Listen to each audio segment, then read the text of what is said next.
Shrimad home remedies में आपका स्वागत है। और हम आपको बताएंगे कि आज हमारा विज्ञान पुनर्जन्म के बारे में क्या कहता है, या पुनर्जन्म की वैज्ञानिक संभावनाएं क्या है। और ये हर मानव का हमारे हर मानव मन का एक जिज्ञासा है। जन्म और मृत्यु का रहस्य अनंत काल से ही मानव मन की जिज्ञासा का विषय बना रहा है। हर व्यक्ति, हर वैज्ञानिक अपने बुद्धि सामर्थ्य के अनुसार उसका उत्तर खोजने की कोशिश करता है कि हम पिछले जन्म में क्या थे, पुनर्जन्म होता है या नहीं होता है, हम अगले जन्म में क्या बनेंगे। अभी भारतीय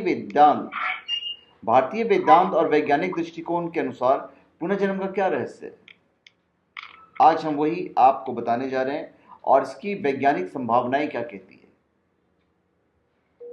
भारतीय दार्शनिकों को तो पुनर्जन्म स्वीकारने में कभी परेशानी नहीं हुई है।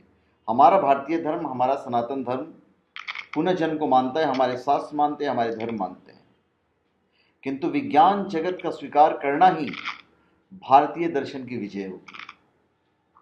देखिए, विज्ञान की स्पष्ट धारणा है कि इस सृष्टि में कभी भी कुछ पूर्णतः समाप्त नहीं होता है, उसका रूप परिवर्तित होता है। ये विज्ञान कहता है। हमारी एनर्जी कभी लॉस नहीं होती है, उसका रूप बदल जाता है। तो क्या यह संभव नहीं है कि जीवन भी समाप्त ना होकर परिवर्तित हो जाए?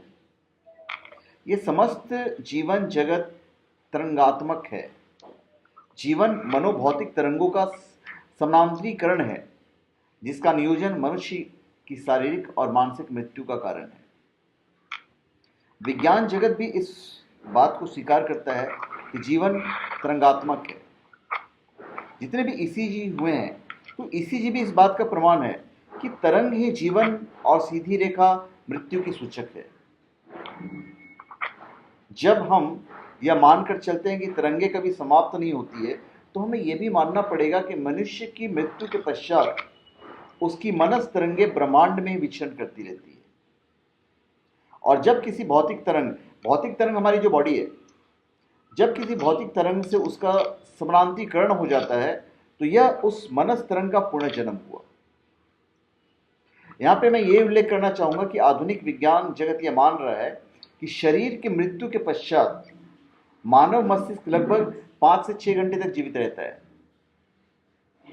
मेरे शब्दों में मनस की अंतरयात्रा संभव है।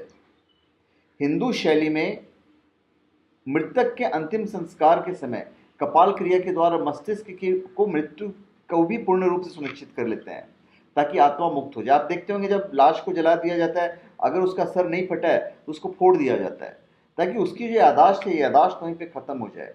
अगले में वो जब जन्म ले तो उसको पिछली जिंदगी याद नहीं रहनी चाहिए। तो किसी भी पद्धति का अंतिम संस्कार शरीर को नष्ट करना तो होता ही है, उसके यादाश्त को भी खत्म करना होता है। अतः यह तो निश्चित है कि शरीर का पुनर्जन्म नहीं होता, किंतु किन्हीं विशेष परिस्थितियों में मनस या तरंगों का पुनर्जन्म तो हो ही सकता है। कोई आवश्यकता नहीं है कि ईसा, बुद्ध या रामकृष्ण इत्यादि की जीवन तरंगे इस पृथ्वी पर ही जन्म ले। हो सकता है कि इस अनंत ब्रह्मांड में हजारों लाखों वर्षों बाद उनका जन्म किसी जीवित ग्रह पर हो रहा हो। अब मान लीजिए कि विज्ञान इस बात को स्वीकार नहीं करता है, किंतु क्या इसे अस्वीकार कर सकता है? अस्वीकार भी नहीं कर सकता है। यदि विज्ञान इसे अस्वीकार करता है, तो फिर उसे अपने उस कथन को असत्य स्वीकार करना होगा कि जीवन तरंगात्मक है, क्योंकि आप दोनों चीजें एक साथ नहीं बोल सकते हैं। तो अक्सर देखने सुनने में आता है कि अधिकांशतः पुनर्जन्म का स्मरण करने वाले शिशु ही होते हैं।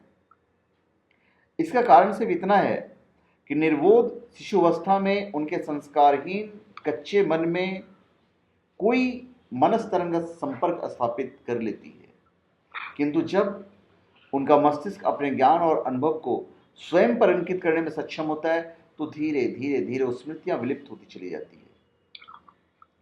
तो धन्यवाद। ये हमने आपको बताया है कि पुनर्जन्म की वैज्ञानिक संभावनाएं क्या है। तो धन्यवाद।